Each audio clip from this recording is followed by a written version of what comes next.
नमस्कार। चलिए आज वक्त में एक छोटा सा सफर करते हैं। किसी भी एक दिन को उठाकर देखें तो उस 24 घंटे में दुनिया में क्या कुछ नहीं हो रहा होता है।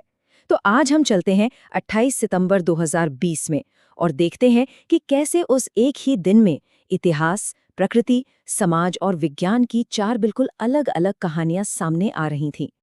तो ये हैं वो चार किस्से। चलिए एक एक करके इन कहानियों की दुनिया में चलते हैं और देखते हैं कि उस एक दिन में आखिर क्या खास हो रहा था।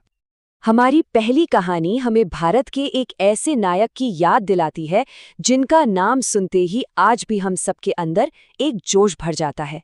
शहीद भगत सिंह। 28 सितंबर 2020 का दिन उनकी 113वीं जयंती का था। भगत सिंह का जीवन सिर्फ 23 साल का था, लेकिन सोचिए कितना प्रभावशाली। सिर्फ 12 साल की उम्र में जब वो जलियांवाला बाग गए तो उस घटना ने उन पर इतना गहरा असर डाला कि वहीं से उनकी क्रांतिकारी यात्रा शुरू हो गई। और ये सफ़र उन्हें असेंबली में बम फोड़ने से लेकर देश के लिए शहादत तक ले गया। देखिए, भगत सिंह सिर्फ एक जोशीले क्रांतिकारी नहीं थे, वो एक बहुत गहरे विचारक भी थे। उन्होंने कार्ल मार्क्स से लेकर लेनिन और इटली के क्रांतिकारियों तक दुनिया भर के विचारों को पढ़ा और समझा, और इसी ने उनकी सोच को एक नई दिशा दी और आज़ादी के संघर्ष को एक वैचारिक आधार दिया। और उनकी विरासत, वो तो आज भी जिंदा है। इंकलाब जिंदाबाद का नारा हम सब जानते हैं। इसे लोकप्रिय बनाने वाले भगत सिंह ही थे, और आज भी ये नारा बदलाव और क्रांति का सबसे बड़ा प्रतीक है। तो ये थी इतिहास की बात। अब चलिए उसी दिन की एक दूसरी कहानी पर चलते हैं जो प्रकृति से जुड़ी है, जहां एक खामोश संकट गहरा रहा था। अब बात करते हैं चंदन की। भारत का शाही वृक्ष, जिसे टीपू सुल्तान ने ये दर्जा दिया था, आज अपने ही अस्तित्व की लड़ाई लड़ रहा है। पर ऐसा क्यों है? आखिर क्या खतरा है इस पर? इसका असली विलन है एक बीमारी, सैंडलवुड स्पाइक डिजीज यानी SSD। ये एक ऐसा इन्फेक्शन है जो पेड़ को अंदर ही अंदर खत्म कर देता है, उसका गला घोट देता है। और सबसे बड़ी मुश्किल ये है कि इसका कोई इलाज नहीं है, सिवाय इसके कि संक्रमित पेड़ों को काट दिया जाए। और ये आंकड़ा ये वाकई चौंकाने वाला है। हर साल 1 से 5% चंदन के पेड़ इस बीमारी की वजह से खत्म हो रहे हैं। इसी वजह से इसे IUCN की रेड लिस्ट में वल्नरेबल यानी खतरे की जद में रखा गया है। और पता है, ये कोई आज की समस्या नहीं है। देखिए 1899 में पहली बार इस बीमारी का पता चला था। मतलब एक सदी से भी ज्यादा समय से हम इसका कोई तोड़ नहीं ढूंढ पाए।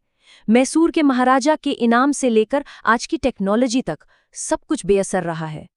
तो एक तरफ प्रकृति का संकट था, तो दूसरी तरफ एक सामाजिक संकट। चलिए अब उड़ीसा चलते हैं और देखते हैं कि कैसे उस राज्य ने महामारी के दौरान बच्चों की पढ़ाई की चुनौती से निपटने के लिए एक बहुत ही सरल रास्ता निकाला। ये जो चार्ट है ना, ये उस समय की एक बहुत बड़ी सच्चाई दिखाता है। हुआ ये कि लॉकडाउन के बाद जब माता पिता काम पे वापस लौटे तो घर का जो इकलौता स्मार्टफोन था वो भी उनके साथ चला गया। और नतीजा, देखते ही देखते 22 लाख बच्चों में से सिर्फ 6-7 लाख बच्चों तक ही ऑनलाइन पढ़ाई पहुंच पा रही थी। तो सरकार ने एक ऐसे साधन का रुख किया जो ज्यादा भरोसेमंद और सबकी पहुंच में था, और वो था रेडियो। और समाधान देखिए कितना सरल और असरदार निकला। ऑल इंडिया रेडियो पर हर दिन सुबह 15 मिनट का एक कार्यक्रम जो सीधे बच्चों की किताबों से जुड़ा था। मतलब एक पुरानी टेक्नोलॉजी ने एक नई और बहुत बड़ी समस्या का हल निकाल दिया। तो चलिए अब धरती की समस्याओं से जरा ऊपर उठते हैं और अपनी आखिरी कहानी पर चलते हैं। ये कहानी हमें ले जाती है सीधे अंतरिक्ष की गहराइयों में और ब्रह्मांड को महसूस करने के एक बिल्कुल नए तरीके की ओर। उसी दिन 28 सितंबर को नासा ने एक कमाल का प्रोजेक्ट दुनिया के सामने रखा, जिसका नाम था डेटा सोनिफिकेशन। अब ये क्या है? इसका सीधा सा मतलब है अंतरिक्ष से मिले डेटा और तस्वीरों को आवाज में बदलना। जी हाँ, अब हम ब्रह्मांड को सिर्फ देख ही नहीं बल्कि सुन भी सकते हैं। जरा सोचिए, किसी टूटते हुए तारे की आवाज कैसी होगी, या हमारी अपनी आकाशगंगा के केंद्र से कैसी धुन आती होगी। इस प्रोजेक्ट के जरिए अब हम इन अद्भुत खगोलीय घटनाओं को सिर्फ तस्वीरों में नहीं बल्कि एक अनोखी धुन के तौर पर महसूस कर सकते हैं। और इसे बनाने का तरीका भी बड़ा दिलचस्प है। इसे एक ऑर्केस्ट्रा की तरह समझिए। जैसे हबल, चंद्रा और स्पिट्जर जैसे अलग-अलग टेलीस्कोप से मिले डेटा को अलग-अलग म्यूजिकल इंस्ट्रूमेंट की तरह इस्तेमाल किया जाता है और फिर ये सब मिलकर ब्रह्मांड की एक सिम्फनी, एक धुन तैयार करते हैं।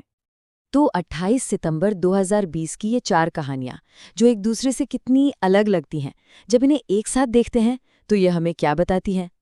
ये बताती हैं कि किसी एक ही दिन में हम इंसान एक तरफ अपने इतिहास और नायकों को सम्मान दे रहे होते हैं, तो दूसरी तरफ प्रकृति के मौजूदा संकटों से जूझ रहे होते हैं।